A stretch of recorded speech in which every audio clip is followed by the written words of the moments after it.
दोस्तों नमस्कार, स्वागत है आपका हिंदू व्रत त्योहार में। इस चैनल पर आपको हिंदू व्रत त्योहार से संबंधित सारी जानकारियां मिलेंगी, तो हमारे चैनल को सब्सक्राइब करें। दोस्तों बात करेंगे इस साल कब है मकर संक्रांति, 14 या 15 जनवरी, और इस दिन हमें क्या करना चाहिए और क्या नहीं करना चाहिए। दोस्तों मकर संक्रांति हिंदू धर्म का एक महत्वपूर्ण पर्व माना जाता है। इस दिन गंगा स्नान और दान का विशेष महत्व है। यह त्योहार जनवरी माह के 14वें या 15वें दिन ही पड़ता है, यानी अंग्रेजी कैलेंडर के अनुसार मकर संक्रांति का पर्व 14 या 15 जनवरी को मनाया जाता है। देश भर में इस त्योहार को कई अलग अलग नामों से भी जाना जाता है। हालांकि इसके विपरीत यह त्योहार चंद्रमा की विभिन्न स्थितियों के आधार पर मनाए जाने वाले अन्य हिंदू त्योहारों में से एक है। चंद्र कैलेंडर के बजाय सौर कैलेंडर के अनुसार गणना की जाती है। इस दिन से दिन बड़े होने लगते हैं जबकि रातें छोटी होने लगती हैं। यह पर्व एक संक्रांति पर्व है। इस दिन दिन और रात बराबर होने से बसंत ऋतु का आगमन भी शुरू हो जाता है। मकर संक्रांति को लेकर इस बार लोगों के मन में असमंजस की स्थिति बनी हुई है। यह 14 जनवरी या 15 जनवरी को होगा। तो आइए जानते हैं कि वर्ष 2024 में मकर संक्रांति कब मनाई जाएगी। ज्योतिष शास्त्र के अनुसार एवं पंचांग के अनुसार 15 जनवरी को मकर संक्रांति का पर्व मनाया जाएगा। इस दिन सूर्यदेव प्रातः 2:54 पर धनु राशि से निकलकर मकर राशि में प्रवेश करेंगे। इस अवसर पर शुभ मुहूर्त इस प्रकार रहेगा। मकर संक्रांति का पुण्यकाल प्रातः 7:15 से प्रारंभ होकर शाम 6:21 तक रहेगा। मकर संक्रांति का महापुण्यकाल प्रातः 7:15 से प्रारंभ होकर 9:06 सुबह तक रहेगा। मकर संक्रांति इस वर्ष 15 जनवरी को मनाई जाएगी। इस दिन पूरे भक्त पूरे विधि विधान से पूजा करते हैं। तो आइए जानते हैं किस विधि से करें मकर संक्रांति की पूजा। दोस्तों पूजा करने के लिए सबसे पहले उठकर साफ सफाई कर लें। उसके बाद अगर संभव हो तो आसपास किसी पवित्र नदी में स्नान करें। यदि ऐसा ना कर पाएं तो घर में ही गंगा जल मिलाकर स्नान कर लें। आचमन करके खुद को शुद्ध कर लें। इस दिन पीले वस्त्र पहनना शुभ माना जाता है, तो पीले वस्त्र धारण कर सूर्य देव को आर्घ्य दें। इसके बाद सूर्य चालीसा पढ़ें और आदित्य हृदय स्तोत्र का पाठ करें। अंत में आरती करें और दान करें। इस दिन दान करने का खास महत्व बताया जाता है। इसके साथ ही हिंदू धर्म शास्त्रों के अनुसार मकर संक्रांति के दिन सूर्य दक्षिणायन से उत्तरायण की गति करने लगते हैं, और इसी वजह से इस दिन को बहुत ही अच्छा माना जाता है, क्योंकि यह देवताओं का दिन होता है। इसलिए मकर संक्रांति का पर्व हर्षोल्लास के साथ मनाया जाता है। इस दिन से देवताओं का 6 माह का दिन आरंभ होता है, जो आषाढ़ मास तक कायम रहता है। इस दिन सूर्य अपने पुत्र शनि के घर 1 महीने के लिए जाते हैं, क्योंकि मकर राशि का स्वामी शनि है। मकर संक्रांति के दिन ही गंगा जी भगीरथ के पीछे पीछे चलकर कपिल मुनि के आश्रम से होती हुई सागर में जाकर मिली थी। इस दिन महाराज भगीरथ ने अपने पूर्वजों के लिए तर्पण किया था, इसलिए मकर संक्रांति पर गंगा सागर में मेला लगता है। इसलिए तभी से तर्पण प्रथा भी प्रचलित हुई।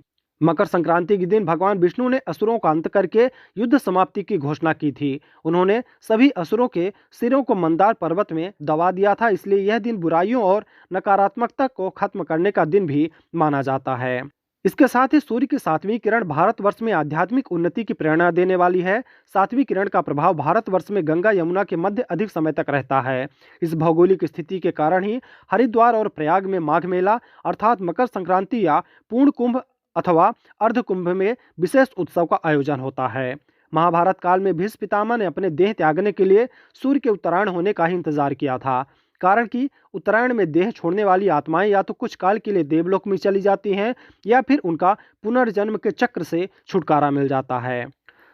इसके साथ ही संत महर्षियों के अनुसार इसके प्रभाव से प्राणी की आत्मा शुद्ध होती है, संकल्प शक्ति बढ़ती है, ज्ञान तंतु विकसित होता है। मकर संक्रांति इस चेतना को विकसित करने वाला पर्व है। यह संपूर्ण भारतवर्ष में किसी न किसी रूप में आयोजित किया जाता है। सूर्य संस्कृति में मकर संक्रांति का पर्व ब्रह्मा विष्णु महेश गणेश आदि शक्ति और सूर्य की आराधना एवं उपासना का पावन व्रत है, जो तन मन आत्मा को शक्ति प्रदान करता है। विष्णु धर्म सूत्र में कहा गया है कि पितरों की आत्मा की शांति के लिए एवं स्वयं स्वास्थ्य वर्धन तथा सर्व कल्याण के लिए तिल के 6 प्रयोग पुण्यदायक एवं फलदायक होते हैं। तिल जल से स्नान करना, तिल दान करना, तिल से बना हुआ भोजन करना, जल में तिल अर्पण करना, तिल से आहुति देना और तिल का उपटन लगाना।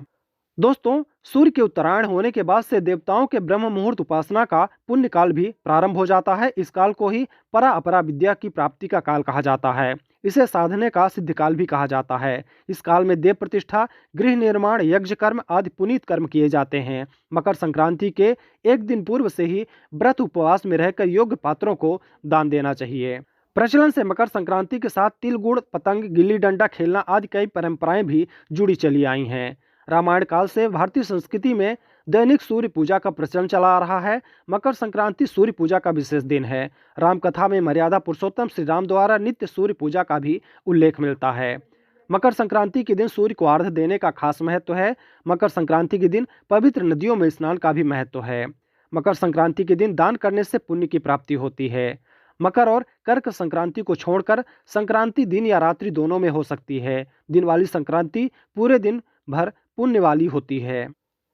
12 संक्रांतियां 7 प्रकार की 7 नामों वाली हैं, जो किसी सप्ताह या दिन या किसी विशिष्ट नक्षत्र के सम्मिलन के आधार पर मानी गई हैं। ये होती हैं मंदा, मंदाकिनी, ध्वाक्षी, घोरा, महोदरी, राक्षसी एवं मिश्रिता।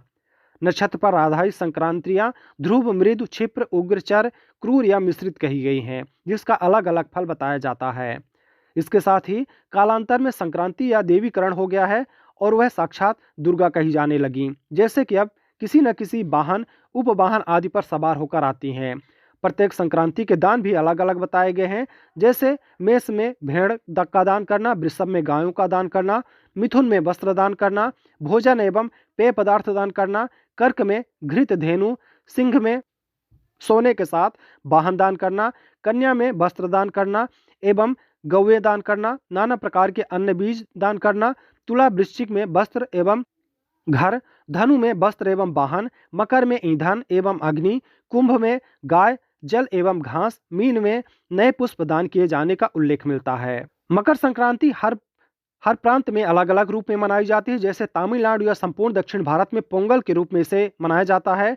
पोंगल तमिल वर्ष का प्रथम दिवस है। असम में माघ बिहू के रूप में, पंजाब, हरियाणा और जम्मू कश्मीर में लोहड़ी के रूप में और गुजरात में उत्तरायण के रूप में इसे मनाते हैं। सिंध में या सिंधी समाज लाल लोही के रूप में मनाता है। उत्तर प्रदेश और बिहार में खिचड़ी पर्व के रूप में इसे मनाते हैं। केरल में मकर जोत के रूप में मनाते हैं। मकर रेखा दक्षिणी गोलार्ध के भूमध्य रेखा के समानांतर और पश्चिम से पूर्व की ओर खींची गई काल्पनिक रेखा है। मकर रेखा के उत्तर में तथा कर्क रेखा के दक्षिण में स्थित क्षेत्र उष्ण कटिबंधीय क्षेत्र कहलाता है। 22 दिसंबर को सूर्य जब मकर रेखा पर लंबा चमकता है तो उसके बाद वह उत्तरायण हो जाता है। मकर संक्रांति के सम्मान में अब 3 दिनों में या 1 दिन का उपवास भी रखा जाता है। जो व्यक्ति 3 दिनों का उपवास रखता है उसकी मनचाही इच्छा पूर्ण होती है। 1 दिन का उपवास करने वाले को पापों से मुक्ति मिल जाती है। तो दोस्तों, ये जानकारी थी मकर संक्रांति के बारे में। जानकारी आपको अच्छी लगी हो तो वीडियो को लाइक करें। चैनल में अगर आप नए हैं तो चैनल को सब्सक्राइब जरूर करें। हम आपके लिए ऐसी ही जानकारियां इसी चैनल पर लेकर आते रहेंगे। मिलते हैं। जय श्री राम।